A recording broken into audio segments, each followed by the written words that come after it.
The beauty of the world is represented by 195 countries. Each of these countries holds treasures, values, and cultures that are worthy of our deep attention, respect, and interest. Out of the 195 countries, Vietnam proved its worth by its rich and diverse culture as a country located in Southeast Asia. Planning to visit? Well, hop right in as we will dwell on some facts about Vietnam.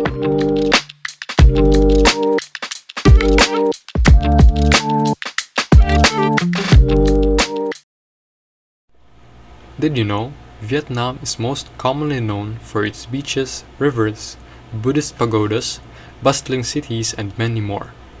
The nation's capital, Hanoi, is situated in northern Vietnam on the western bank of the Red River.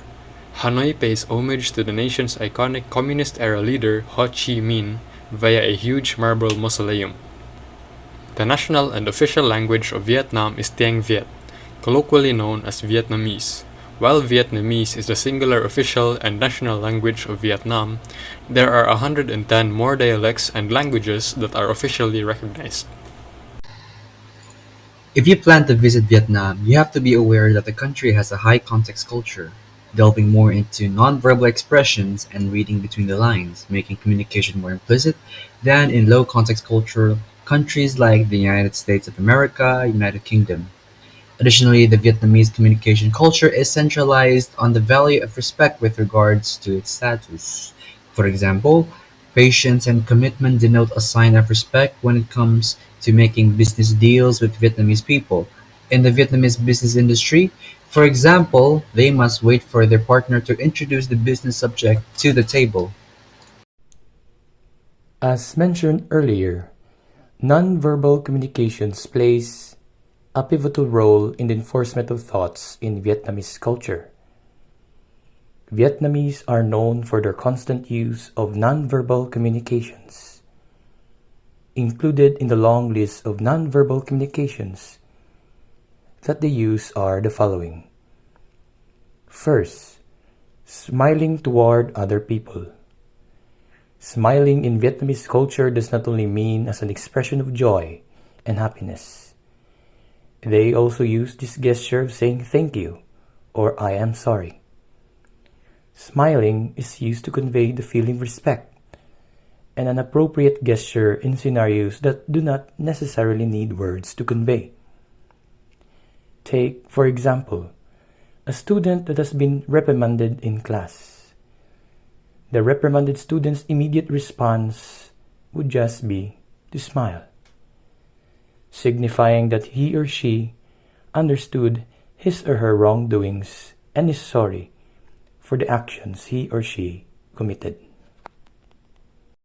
Second, shaking hands and bowing head slightly. In Vietnamese culture, shaking hands and bowing head slightly is a gesture of greetings between individuals. However, these gestures vary among Vietnamese men and women. Among men, a gentle but not prolonged handshake is their way of greeting each other. On the other hand, women do not typically shake hands with each other or with men. However, they slightly bow their heads as a gesture of greeting others or of bidding goodbye. Lastly, avoiding eye contact. Vietnamese convey respect by avoiding eye contact to people who are of those higher status than them or to the opposite sex. In Vietnamese culture, individuals of those lower status gaze downwards when talking to other individuals since looking at the eye means that you are challenging the person you are looking at. Looking at the eye could also mean that you are expressing a deep expression towards that person, which deems to be inappropriate in Vietnamese culture. Just because the Vietnamese people usually use nonverbal communication, it does not denote that they don't use verbal communication at all. Actually, they use two levels of register, formal and casual, depending on who they're communicating with. First, let us dwell with the expressions they use during formal conversations.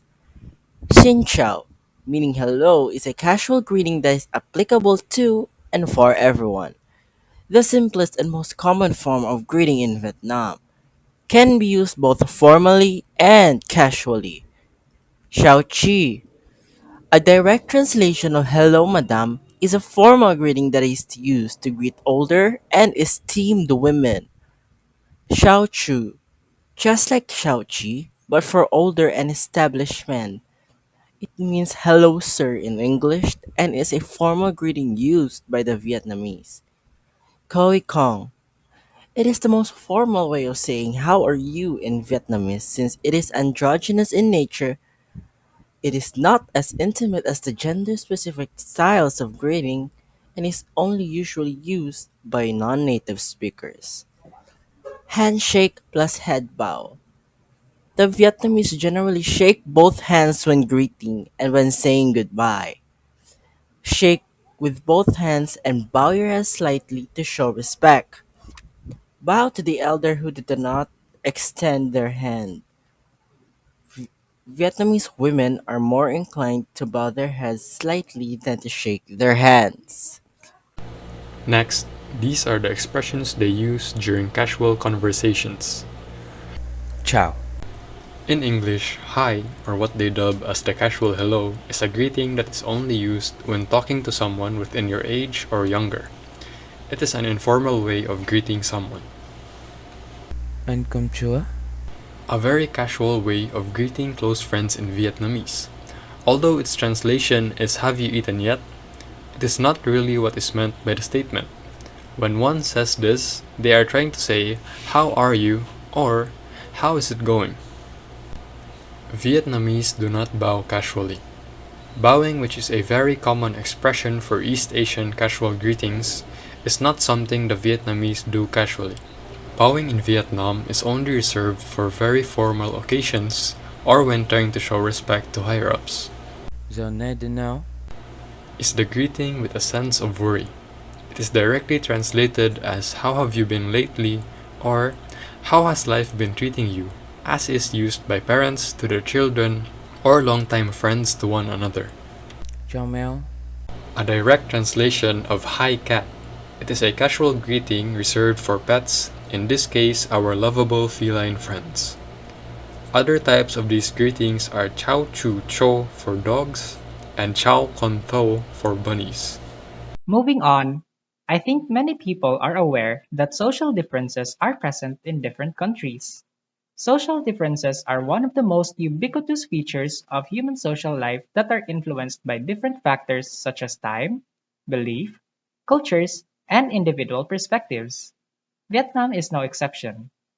To mention some, here are some examples.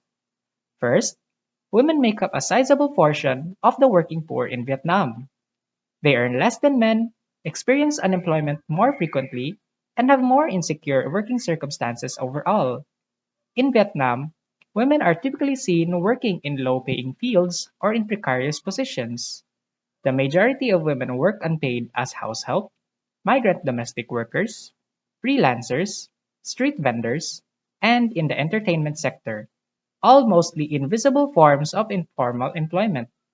Socioeconomic difficulties brought on by gender-based discrimination have a significant impact on women's status in the workforce. Compared to men, Vietnamese women frequently have fewer access to chances for education, skill development, and employment. Second, the human body is revered and regarded as sacred in Vietnamese culture. It is impolite and inconsiderate to touch someone on the top of their head, especially a baby or young toddler. The same goes for passing objects over someone else's head. Moreover, women smoking in public is seen as being impolite and uncivilized. Lastly, there is no higher value than a family and its structure. Families frequently have three generations or more living under one roof. The male who is the family's head determines the majority of crucial choices. The information about Vietnam shared above is truly fascinating to understand and learn from. But wait, this isn't the end. As someone who's proud of Vietnam, let me share some of basic things you have to do and not to do when visiting the country. Let's start with the do's. Smile and wave and always say hello. Xin chào. Always pass items with both hands. Always shake a person's hand since it is common greeting and goodbye. Pay respect to the temples and the Buddha statues inside through bowing. Cross arms and slightly bow to seniors and elders. It shows respect. Since their culture is way different from ours, let us remember the things we should not do when visiting Vietnam. Number 1. Do not touch someone's head or shoulder or pass items over someone's head. Number 2. Don't ever touch the statues or touch the head of a monk.